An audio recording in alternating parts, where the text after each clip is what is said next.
Hey everyone, my name's Chris Lambert, and on this channel we talk Kanye West. And today we're talking Kanye in terms of Azealia Banks, which happens about once a year. Azealia comes out and says something about Kanye.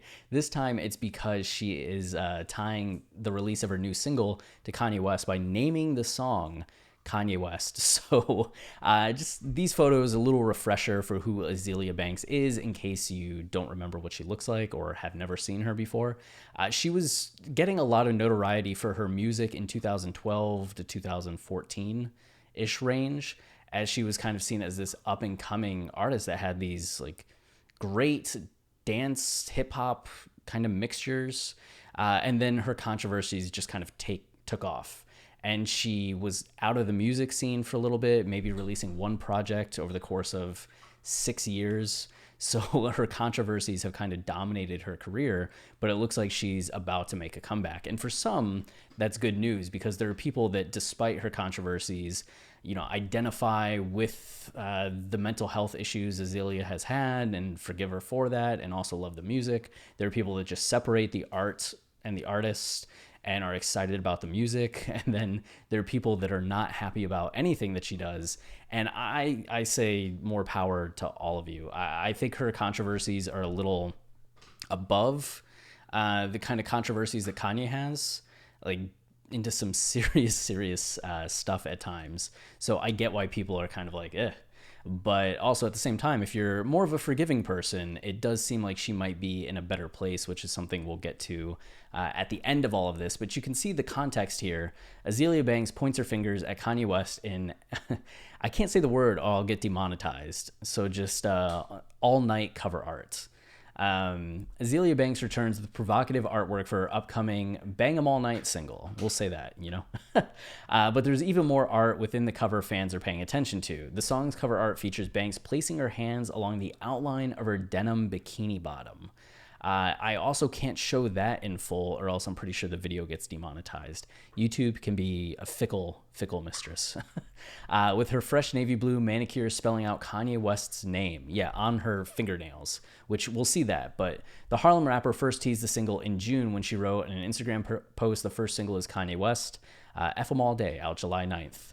All Night is due this Friday and is the first single from her highly anticipated upcoming album, Fantasy 2, The Second Wave. Which is the follow-up to her 2012 debut mixtape, Fantasy. Yeah, right? We're talking nearly a decade between these two projects. When one fan on Twitter asked, is Azealia saying she wants to bang Kanye or she has banged Kanye? Banks posted a response on Instagram stories saying, I was banging him all night, which I think is more her in character. I don't know if they have. Maybe they have, but I'm pretty sure she was in character as she was saying that and just kind of saying the most provocative thing to get attention for her single. In April, amid reports that Chicago rapper wanted to date a fellow artist and creative following his high-profile divorce, Banks heeded the call. It's me, guys, the powerful black demon entity awaiting in my ovaries, and Kanye's testicle is finally about to be unleashed upon the world. All of you are going to jail, which, okay. And you can start to see the photo that I can't show here, but that's getting into it. And then you can see she actually responded. Yay for Us gets a shout out on here. These were the series of tweets she made in response to that story about Kanye looking to date an artist. And she followed it up with saying in Instagram, you guys really took that Kanye joke and ran with it, huh? So being a little bit more performative in her response, or saying she was being performative, which maybe you think she's just covering up, like being overzealous there, or maybe she was just kind of joking around and taking it to extremes.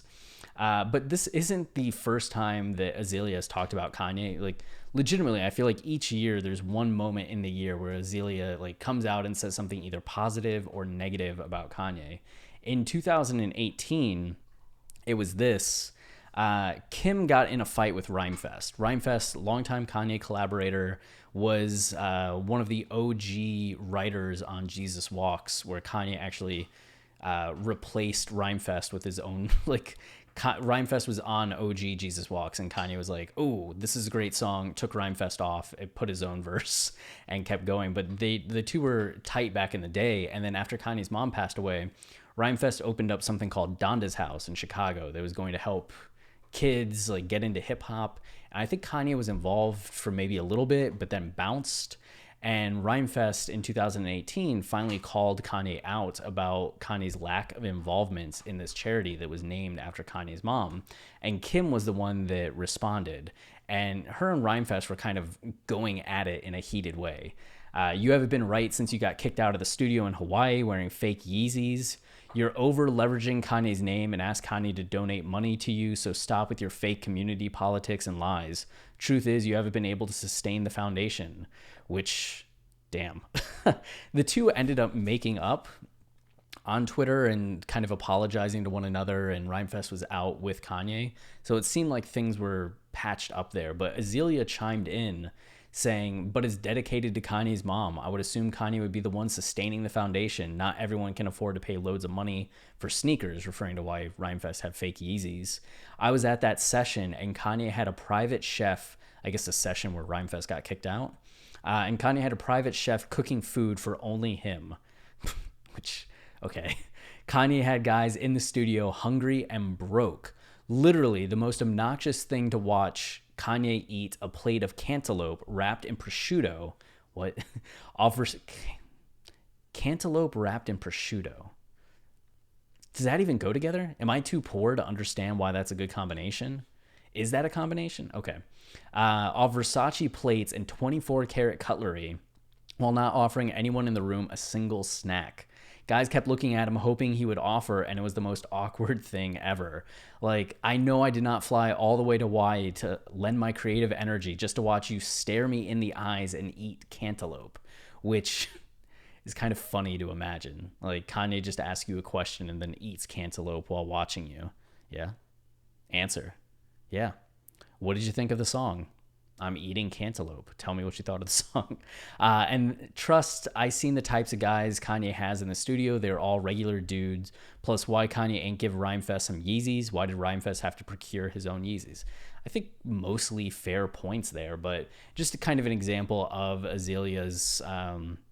she has worked or been in the studio with Kanye in the past, so the two have had some kind of working relationship. But it seems like their actual like friendship or non-working relationship is really up and down as Azealia kind of alternates between praising him and calling him out. And you can see this is one of the posts that's getting into more of the image that I can't show. But the first single is Kanye West, F 'em all day. And then here was the nails that you can kind of see in this image, right? There's the K, there's the A, the N, the Y is there, and then the E, and then West on this hand back here. So that's her kind of showing off. And I think for people that are looking to be more forgiving, this is the thing with Azealia. She talked about how things in her past were kind of damaging to her mental health, especially the situation she had in the industry with her managers, the people she was working with. She was feeling very gaslit, and it was deconstructive. That's not the word. Destructive. That's the word. Destructive to everything that was going on. And she was kind of self-destructing in ways. So she says here, my life is miles better now. I'm healthier, happier, friendlier, wiser, skinnier, and more responsible. Even my lotion absorbs better now, sis. Like, we are actually getting a fully mixed, mastered, and cleared single on July 9th. Who would have thought all Azealia Banks needed to get her ish together was a green juice and a female manager? Which, so if you are that forgiving type and like hoping for the best for someone, even someone that's had controversies, this does seem to indicate that Azealia is in a better place. I mean, she's still a provocateur at the end of the day, going with this rollout, calling out Kanye West by name with the sexual content that seems to be in the subtitle and possibly the lyrics. But at the same time, it does seem like maybe she'll avoid doing some of the awful things she was doing in the past that was generating so much anger towards her.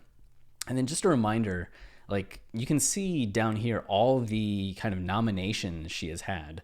212 is definitely her like big song, and kind of I don't know if she'll be a one-hit wonder where everybody always compares everything to 212, or if this is going to be a time where she finally kind of branches out and has another song that's really like a bop and people are impressed by. But from 2011, even as recently as 2017, she's still getting nominated for all of these awards, right? Like BET Awards in 2013, Billboard Mid-Year Music Award, Most Memorable Feud. So a little controversial, but Hip Hop Recording of the Year, Ice Princess in 2016, at the Music Society Awards, Best Urban Album, Slay Z. So she's still getting like acclaim as a musician. It's just the projects have been so few and far between. You can see the initial EP was in 2012 with another in 2018. And then you had Broke with Expensive Taste, which was the debut album, hitting 30 on the US chart, which is pretty good, even though sales were only 31,000. But still, that's 31,000 sales. It's 212 that went platinum. That was the big hit, kind of popular the world over. And then recently it was Anna Wintour, which, wow. So Fantasy 2, the second wave, was initially teased in 2018 and just hasn't come out. So, okay. And then the Kanye West song being, I guess, the next single from that in the rebuilt Fantasy. So that's where we're at with this. I guess when the song comes out, we'll talk about it a little bit. And I guess that's that.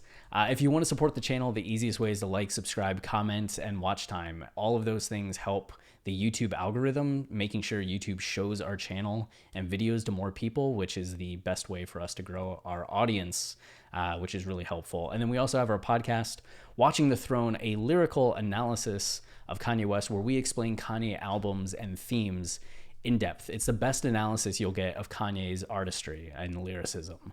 Like, hands down, no arguments. I won't hear of any arguments to the contrary, you know? Every episode will change how you listen to not just that song, but Kanye's like discography in general. So I highly recommend giving it a listen. You can see we're relatively popular the world over, often being in the top 200 podcasts in the music genre in most countries. But special shout out to Jordan, where we are the #1 music commentary podcast, which is just really funny to me. Like, and then we also have a new YouTube channel that we're putting out, My Favorite Thing, where I kind of talk about, and Travis will be on there sometimes, but I think it's going to be mostly me talking about my favorite thing about movies, TV shows, albums, all of that. So you can check that out on YouTube. Most recent episode was me talking about my favorite thing about Yeezus. And then we also have our movie analysis website, Film Colossus, where we explain movie endings and themes. So if there's a movie with a confusing story and you're kind of like, what did that movie mean? We may have written about it, and you'll find the best explanation on the internet about it on our website. So that's it for this video. Until next time, stay wavy and keep it loopy. Cheers.